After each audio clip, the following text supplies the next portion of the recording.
आप देख रहे हैं सत्यहिंदी.com। चलिए एक नजर डालते हैं अब तक की सुर्खियों पर। कांग्रेस के वरिष्ठ नेता केसी वेणुगोपाल ने प्रधानमंत्री नरेंद्र मोदी के खिलाफ राज्यसभा में विशेषाधिकार हनन का नोटिस दिया है।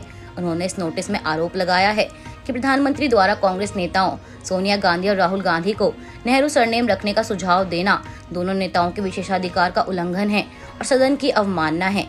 गौरतलब है कि संसद के बजट सत्र के पहले चरण में 9 फरवरी को प्रधानमंत्री मोदी ने राज्यसभा में गांधी परिवार के सदस्यों पर तीखा हमला बोलते हुए पूछा था कि उन्हें नेहरू सरनेम इस्तेमाल करने में शर्म क्यों आती है। राज्यसभा में राष्ट्रपति के अभिभाषण पर धन्यवाद प्रस्ताव पर हुई चर्चा का जवाब देते हुए प्रधानमंत्री ने कहा था कि 600 सरकारी योजनाएं सिर्फ गांधी नेहरू परिवार के नाम पर हैं। प्रधानमंत्री ने कहा था कि किसी कार्यक्रम में अगर नेहरू के नाम का उल्लेख नहीं होता है तो कुछ लोगों के बाल खड़े हो जाते हैं और उनका खून एकदम गर्म हो जाता है कि नेहरू जी का नाम क्यों नहीं दिया। प्रधानमंत्री ने कहा था कि मुझे ये समझ नहीं आता कि उनकी पीढ़ी का कोई व्यक्ति नेहरू सरनेम रखने से डरता क्यों है। क्या शर्मिंदगी है नेहरू सरनेम रखने में। वहीं केसी वेणुगोपाल ने पीएम मोदी के खिलाफ दिए गए विशेषाधिकार हनन के नोटिस में कहा है कि प्रधानमंत्री को पता है कि पिता का सरनेम बेटी को नहीं मिलता है। उन्होंने कहा यह जानने के बावजूद प्रधानमंत्री ने मजाक उड़ाया। वेणुगोपाल ने नोटिस में कहा है कि प्रधानमंत्री का लहजा और अभिप्राय अपमानजनक था। उन्होंने कहा यह स्पष्ट रूप से प्रधानमंत्री नरेंद्र मोदी द्वारा सोनिया गांधी और राहुल गांधी पर आक्षेप के समान है, जो उनके विशेषाधिकारों का उल्लंघन करता है और सदन की अवमानना के समान भी है। उन्होंने नोटिस में कहा कि सोनिया गांधी और राहुल गांधी के खिलाफ अपमानजनक और मानहानिकारक टिप्पणी करने के लिए मैं प्रधानमंत्री नरेंद्र मोदी के खिलाफ विशेषाधिकार हनन की कार्यवाही की मांग करता हूं। जिस बात का अंदेशा था, आज संसद के बजट सत्र के 5वें दिन भी वही हुआ। बता दें कि कांग्रेस नेता राहुल गांधी से उनके लंदन में दिए गए बयान को लेकर माफी की मांग पर अड़ी बीजेपी और अडानी मामले में जेपीसी जांच की मांग पर अड़े विपक्ष के साथ ही कई विवादित मुद्दों के चलते दोनों सदनों की कार्यवाही शुक्रवार को पूरे दिन के लिए स्थगित कर दी गई है। अब लोकसभा और राज्यसभा की कार्यवाही सोमवार 20 मार्च को होगी। इस बीच खबर है कि संसद भवन में गांधी प्रतिमा के सामने विपक्ष के नेता विरोध प्रदर्शन पर बैठ गए हैं, जिनमें सोनिया गांधी और राहुल गांधी भी शामिल हैं। विपक्षी नेता संसद में गांधी प्रतिमा के सामने बैठकर अडानी मामले में जेपीसी जांच की मांग को लेकर विरोध कर रहे हैं। कांग्रेस सांसद और यूपीए अध्यक्ष सोनिया गांधी, राहुल गांधी के साथ ही कांग्रेस अध्यक्ष मल्लिकार्जुन खड़गे भी विरोध में शामिल हैं। कांग्रेस पार्टी ने शुक्रवार को बीजेपी पर आरोप लगाते हुए कहा कि संसद में ऑडियो को म्यूट कर दिया गया था ताकि सरकार के खिलाफ उठने वाली आवाज को खामोश किया जा सके। कांग्रेस ने ट्विटर पर एक क्लिप भी शेयर किया जिसमें लोकसभा में ऑडियो बंद लग रहा है, जबकि सदन की कार्यवाही शुरू होने के कुछ ही देर बाद उसी वक्त विपक्षी दल भी विरोध करते नजर आ रहे हैं। वीडियो क्लिप में देखा जा सकता है कि विपक्ष के सांसद लोकसभा स्पीकर ओम बिरला के आसन के पास पहुंचकर विरोध प्रदर्शन कर रहे हैं और सत्ता पक्ष के लगभग सभी सदस्य अपने स्थानों पर उठ खड़े हुए हैं और लगभग 20 मिनट तक सदन में किसी प्रकार का ऑडियो सुनाई नहीं दिया। ऑडियो तभी लौटा जब स्पीकर ने बोलना शुरू किया। पहले वे सांसदों से शोर मचाना बंद करने के लिए कहते रहे, फिर उन्होंने सदन को दिन भर के लिए स्थगित कर दिया। वहीं सरकार की तरफ से इस बात पर कोई स्पष्टीकरण नहीं दिया गया है कि लोकसभा में ऑडियो क्यों नहीं था। बीजेपी के तत्कालीन राष्ट्रीय अध्यक्ष अमित शाह के खिलाफ कथित रूप से अपमानजनक टिप्पणी करने पर कांग्रेस नेता राहुल गांधी पर दर्ज केस की सुनवाई करते हुए झारखंड हाई कोर्ट ने कांग्रेस नेता को दी गई राहत को बरकरार रखा है। आपको बता दें कि कोर्ट ने इस मामले में उनके खिलाफ किसी भी तरह की कार्रवाई पर पहले ही रोक लगाई थी।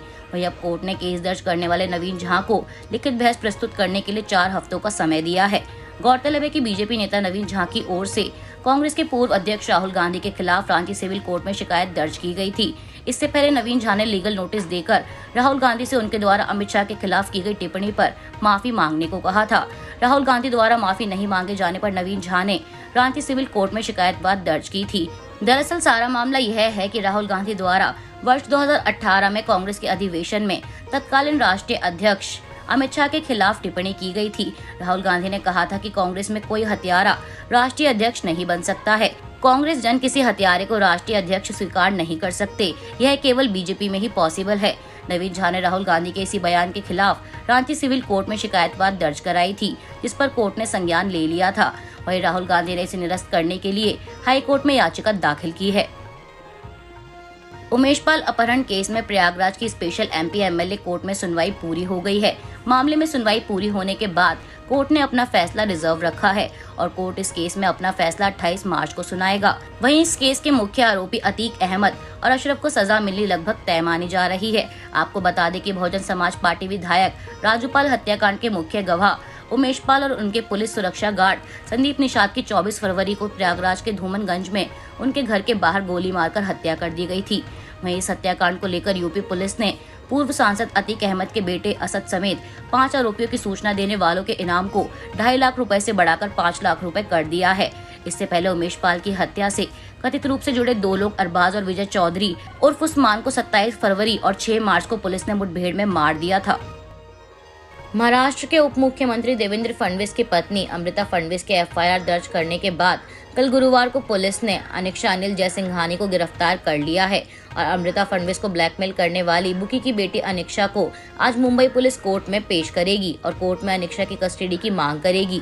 वहीं इस मामले पर डीसीपी का कहना है कि मामला बेहद संगीन है और डिप्टी सीएम के परिवार से जुड़ा है।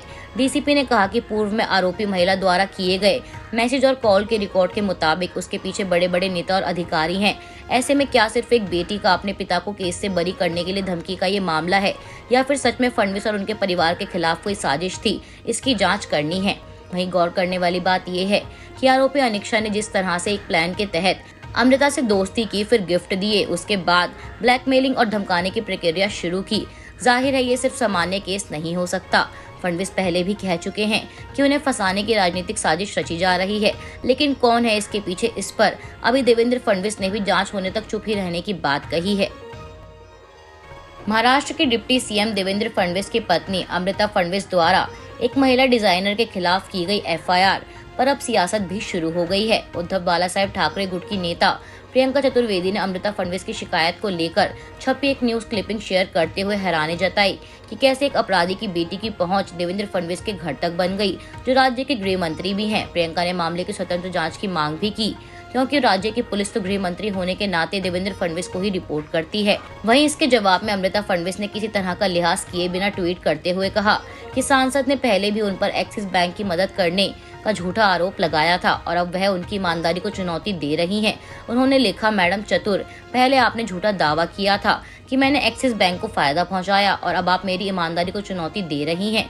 निश्चित रूप से आपका भरोसा जीतने के बाद अगर कोई आप तक पहुंचकर पैसे की पेशकश कर केस बंद करने के लिए कहता है तो अपने मालिक के जरिए आपने उसकी मदद कर दी होती, यही आपकी औकात है।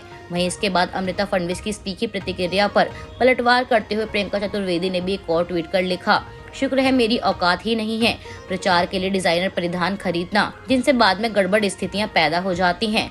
सुश्री फडणवीस, मैं नहीं जानती कि स्वतंत्र जांच की मांग ने आपको इतना ज्यादा हिलाकर क्यों रख दिया और ईमानदारी से आपको उस महिला की शिकायत उसी दिन करनी चाहिए थी जिस दिन उसने आपको पैसे कमाने की टिप दी थी। आज के लिए बस इतना ही। बाकी की खबरों के लिए जुड़े रहिए सत्यहिंदी.com के साथ।